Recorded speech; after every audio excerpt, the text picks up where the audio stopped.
Hey everybody, Michele Burghardt from thesavvymind.com. Thanks so much for being here today.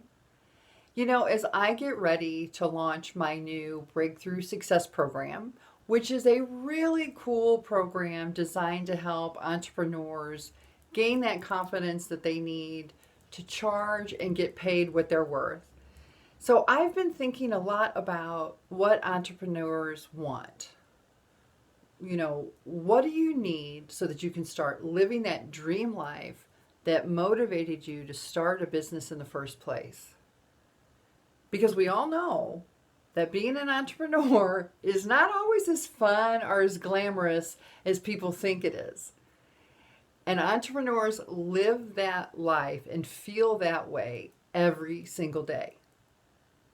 Now, one of the things that I know for sure is that a lack of confidence and feeling of worthiness impacts entrepreneurs at epidemic levels.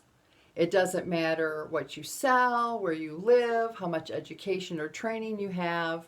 Over 75% of women and 69% of men lack confidence and self-esteem in the workplace. And for entrepreneurs, those numbers are huge when you consider how a lack of confidence translates to revenue or your bottom line. So when you really get down to it, we just want to get unstuck. We want to get unstuck so that we can grow our business.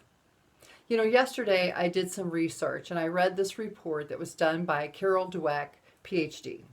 And she has proven that brain change is possible at any age. No one is too old or too young to develop a growth mindset. And this is actually the science part of success science, by the way. That is really so important to know because there are very distinct differences between the behaviors of someone that has a growth mindset versus the behaviors of someone that has a fixed mindset. Someone with a growth mindset is creative and they learn from failure and they're persistent and motivated and inspired and they like the journey and they embrace someone else's success, where the opposite is true for the person with a fixed mindset because they avoid challenges at all costs because they don't want to fail. They believe there's a limited amount of ability, there's a limited amount of money, there's a little bit amount of success, and they don't think there's anything positive coming from negative feedback. They just think there's just not enough to go around.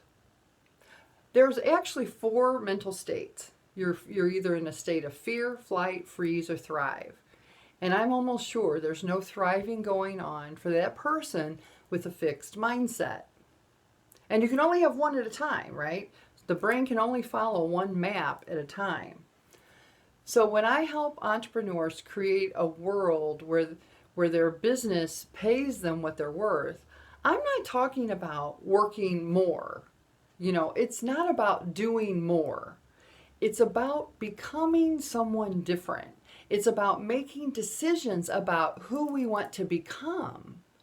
Now, and this is why regardless of how successful you are today, if you want to move up to that next level, you need to keep growing into that person who makes higher level decisions on the unconscious level, because you'll only be as successful as your unconscious decisions allow you to be. So if your business is a 6-figure business and you're struggling to get it to a 7-figure business, you can still have a fixed mindset. The difference is that your set point is just a lot higher than for someone who doesn't have that much revenue. So I hope you're beginning to understand now why things happen the way they happen. When you know better, you can do better. When you do better, you can have better. And when you make these decisions that your outcome is going to be different, you've actually just created your most dynamic competitive edge. Because 69 to 75% of your competitors are still struggling with this. So that means they're still stuck while you're not. And that's really my wish for you. Once you manage what's really keeping your business stuck, you'll be able to live that beautiful life that you've imagined. You'll be able to fall in love with your business again. Because you're worth it. You're worth everything that comes with you and for you and through you. So as always, I hope you found this information interesting, of course, feel free to call me if you have any questions, or if you want to go deeper into this work, I'm happy to talk to you about it. Thanks again so much for your support, and I will talk to you soon. Bye-bye.